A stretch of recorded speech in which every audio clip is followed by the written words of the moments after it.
হরে কৃষ্ণ। তো ইসকনের ফাউন্ডার ছিল ভক্তিবেদান্ত স্বামী প্রভুপাদ। কলকাতায় একটি মন্দিরে ছিলেন, যেটি একদম প্রথম ওনার হাতে গড়া মন্দির।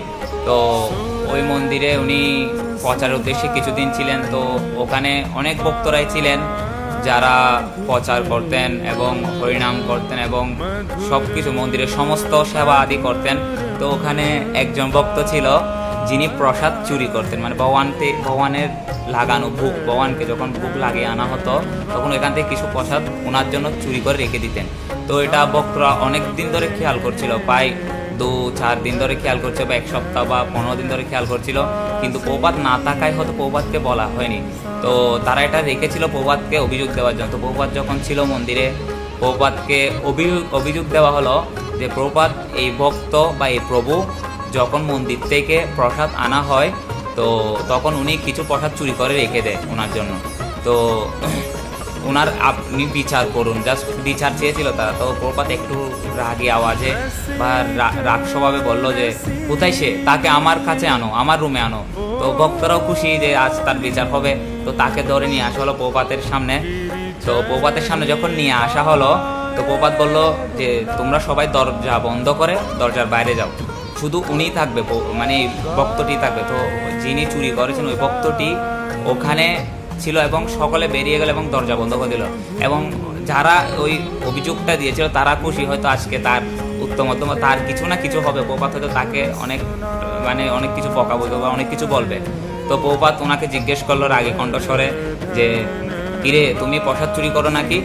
তো প্রভুপাদ যেহেতু প্রশ্ন করেছেন, প্রভুপাদকে মিথ্যা কথা বলা যাবে না, তো ওই ভক্ত বলে দিল বিনয়ের সহিত, হ্যাঁ প্রভুপাদ, আমি প্রসাদ চুরি করি, যখনই প্রসাদ আনা হয় তখন আমি কিছু প্রসাদ রেখে দিই।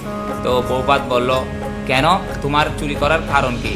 তো ওই ভক্ত বলল যে ওই ভক্ত ভয়ে আছে, ভয়ে বলছিল যে প্রভুপাদ আমি কি করব, আমি নিজেকে কন্ট্রোল করতে পারি না। যখনই প্রসাদ বের হয় ভগবানের কাছ থেকে আমার এতই লোভ বা আমার এতই লালসা হয় প্রসাদের উপর, এতই খাওয়ার ইচ্ছা করে যে প্রসাদ আমি চুরি না করে পাই না। আমি কিছু চুরি না করে থাকি, কিন্তু প্রসাদ আমার চুরি করতে হবে। আমি প্রসাদ চুরি করে যাতে আমি আলাদাভাবে আমি খেতে পারি প্রসাদটা, ওভাবে আমি নিজের জীবের লালসা যেটা ওটা আমি কন্ট্রোল করতে পারি না।